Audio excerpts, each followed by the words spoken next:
Sophie is 29 years old. She lives alone in a small apartment in Vienna. She works as a graphic designer and likes quiet nights. One evening, Sophie finds an envelope in her mailbox. There is no stamp or sender name. It only has her name written by hand. Inside is a short letter written by her sister Emma. But something feels wrong. The handwriting looks strange. Emma is left-handed.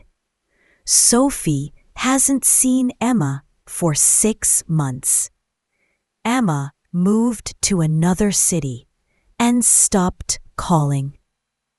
Sophie worried, but Emma said she was fine. The letter says, "I'm okay. Please don't call. I'll contact you soon." But Sophie feels that Emma didn't write it. Sophie shows the letter to her friend Lucas. He works in the police department.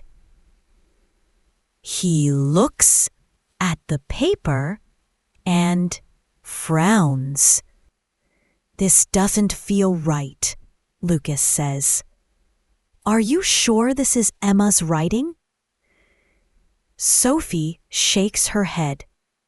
They decide to visit Emma's old apartment the next day. Maybe a neighbor saw something or has her new address. An old woman opens the door across the hall. "Emma? She left months ago. Some man helped her move out. Do you remember him?" Lucas asks. The woman thinks. Tall, dark coat, didn't speak much. Back home, Sophie searches Emma's social media. No posts for months. Her phone is off. Lucas checks her ID records. Nothing new. That night, Sophie can't sleep. She reads the letter again. There's a small stain on the back. Ink? No. Maybe wine.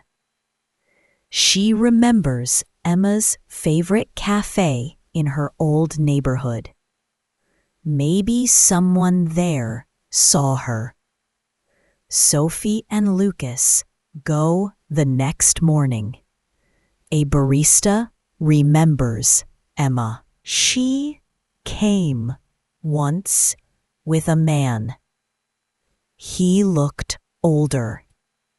She seemed quiet. Lucas shows her a photo of Emma. The barista nods. Yes, that's her.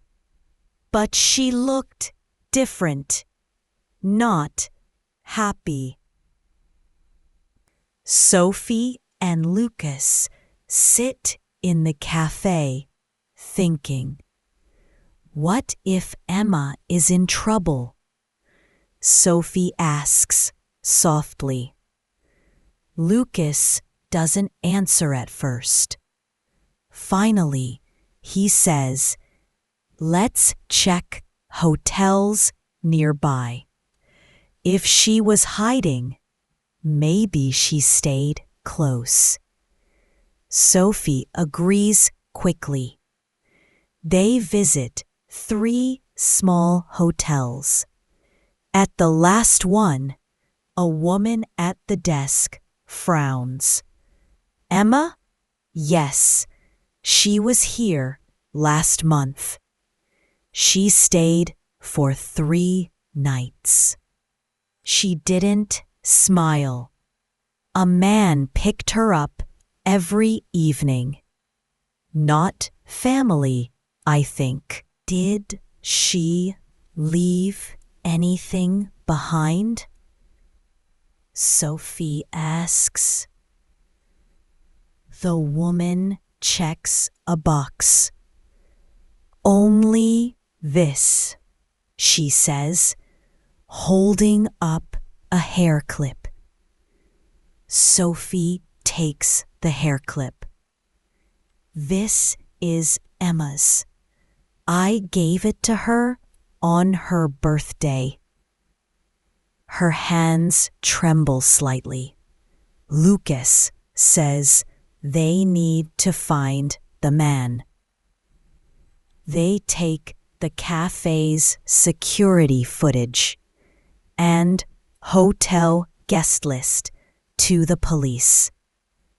A few days later, Lucas gets a call. We found the man. His name is Martin Keller. He has a record.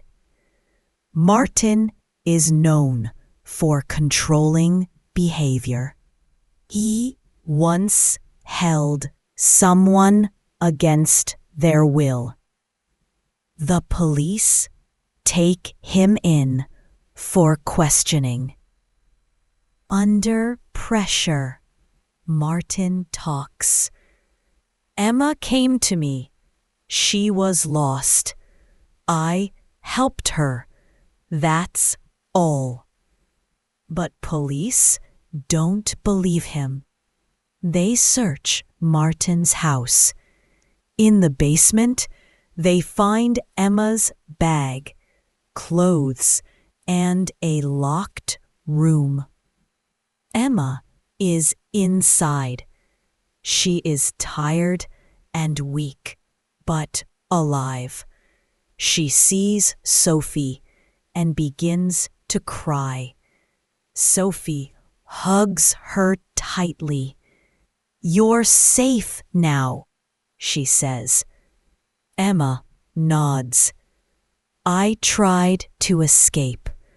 He made me write that letter.